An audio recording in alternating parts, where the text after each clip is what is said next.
자, 이어서 우리 위에 있는 중국 시장과 관련해서 우리가 어떤 걸 또 봐야 되는지 오늘 체크를 해 보겠습니다. 오늘 글로원 파트너스의 이성웅 이사입니다. 안녕하십니까, 이사님? 네, 안녕하세요. 네. 자, 오늘 중국 얘기 좀 다뤄보도록 하겠는데요. 첫 번째는 이제 리오프닝과 관련된 얘기를 준비해 주셨습니다. 좀 자세히 들어보겠습니다.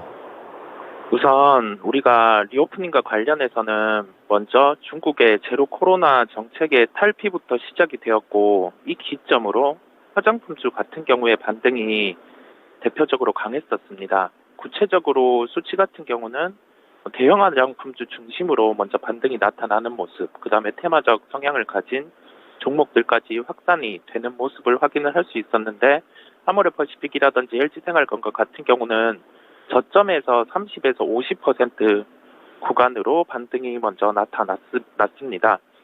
이 구간 안에서 우리가 생각해 볼 점은 3분기, 4분기 실적에 대한 그 우려감을 뒤로하고 우선 반등이 나왔다는 점이겠고요. 실제 4분기 실적 같은 경우는 작년의 영업 부분이 올해 발표된다는 점에서 좀 예상치가 낮아져 있었는데, 먼저 선행해서 중국의 리오프닝과 관련해서 반응을 하고 4분기 부진한 실적을 확인하고는 주가는 좀 조정이 나오기도 했어요. 그럼에도 불구하고 지금 화장품주 같은 경우는 대형 화장품주가 1분기 실적 성장까지 감안한 주가까지 지금은 반영이 되어 있습니다. 그러면 우리가 다음 스텝에 대한 고민을 할 필요가 있겠는데, 화장품주 같은 경우도 기존의 중국 시장에서는 시장 점유율이 잠식을 해가면서 프리미엄을 받아왔었는데, 지금은 글로벌 단으로 봤을 때 상위 화장품사 같은 경우가 해외 업체들이 대부분 차지를 하고 있습니다. 그렇다 보니 국내 업체보다는 해외 업체 쪽, 대형 화장품 쪽이 프리미엄을 받고 있는 상황이고요. 실제 중국 시장이 열린다고 하면은 이 부분과 관련해서도 소비가 해외 화장품 쪽으로 집중이 될 가능성이 높습니다. 그러면 우리는 ODM 업체에 대한 주목을 할 필요가 있겠고요. 전체 ODM 업체에 주목을 할 게 아니라 또 집중할 필요가 있는데, 색조 화장품과 관련된 부분이 로레알이라든지 루이비통이라든지 그런 쪽으로 매출이 나가는 기업에 대한 중점적인 주목을 할 필요가 있습니다. 그리고 하나의 매출처가 높기보다 글로벌사 쪽으로 매출의 다각화가 있는 기업 쪽, 이 부분을 체크를 해볼 필요가 있고, 여기에 더해져서 ODM사 쪽으로 해서 마케팅 이 부분에 집중할 수 있는 구조를 가진 그런 화장품사 같은 경우도 살펴볼 필요가 있습니다. 대표적으로 아이패밀리 SC라는 기업이 있고요. 색조 화장품과 관련해서 대표적으로 대형사 쪽에 납품을 하는 기업은 CNC 인터내셔널이라는 기업이 있습니다. 각각 영업이익 체력 같은 경우는 한 100억에서 200억 정도의 구조를 가지고 있는데, 이 부분 같은 경우는 일반적인 작년의 실적 성장 정도를 감안한 수치다 보니까 중국 시장이 열리고 이 부분의 마케팅이 본격화된다 하면은 새로운 매출처가 더해지기 때문에 지금 주가 같은 경우도 올해 실적을 대입을 했을 때 부담스럽지 않은 구간입니다. 즉, 우리가 여기에서 알 수 있는 점은 뭐냐면, 현재 구간에서는 좀 주가 프리미엄을 받았는지 안 받았는지 그 여부를 체크를 해볼 필요가 있겠고, 대형 화장품주보다는 상대적으로 ODM 업체, 여기에 마케팅이 더해져서 매출 레버리지가 발생할 수 있는 업체를 체크를 해야 된다라는 점을 강조드립니다. 네. 중국의 리오프닝과 관련해서 ODM, 화장품, 그리고 마케팅, 이 정도의 키워드를 가지고 시장을 좀 지켜보도록 하겠습니다.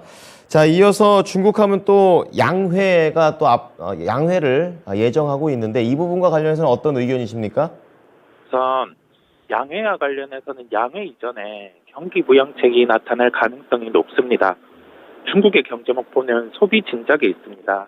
개인 기업 측면의 소비 진작의 드라이브를 걸어야 되는 상황이고요. 이 부분은 경제 지표 같은 경우가 지금 바닥을 형성해 있고, 실제 경제 지표의 부양이 나타나야 하는 게 중국 입장이기 때문입니다. 그러면 이와 관련해서 소비 진작 드라이브는 기업 측면에서는 경기 부양책이 나타날 가능성이 양회 이전에 높다고 보이고요.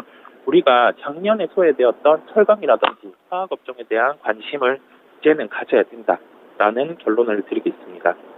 네. 자, 경기 부양 가능성을 언급을 해 주시면서 철강과 화학 쪽을 좀 지켜보자고 얘기를 해 주셨네요. 자, 그럼 마지막으로 관련주 흐름들 어떻습니까? 우선 최근에 시작은 상당히 좋았어요. 개별주의 강세도 나타났고 여기에 더해져서 중국 리오프닝 관련주들도 실적을 확인하면서 좀 주가가 차별화되기는 했지만은 카지노라든지 아니면은 여행, 항공 중에 특히 저가 항공이죠. 이런 종목들이 대표적으로 강했었습니다. 오늘 시장의 특징은 이 부분이 확산이 된다는 점이에요. 중국의 단기 비자 발급 같은 경우 재개 가능성이 이제 현실화되고 있고 이 부분이 가까운 시일 내에 이루어질 것으로 보임에 따라서 콘텐츠주들의 반등이 나오고 있습니다. 즉 리오프닝주들의 확산이 나타나고 있고요. 우리는 여기에서 한 단계 더 스텝을 보는 겁니다. 순환매가 나타날 수 있고 그 중에서도 대표적으로 실적이 성장이 나올 수 있는 군들, 턴어라운드가 나올 수 있는 군들을 짚고 간다고 하면은 철강 중에는 포스트홀딩스, 우리가 화장품 중에는 CNC 인터내셔널을 말씀을 드리겠고요.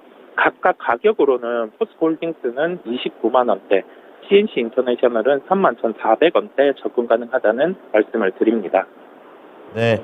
자, 두 가지 종목들 잘 알아보도록 하겠습니다. 오늘 말씀 감사합니다. 네, 감사합니다. 네. 자, 오늘 나우 차이나는요, 글로원 파트너스의 이성웅 이사의 의견을 들어봤습니다.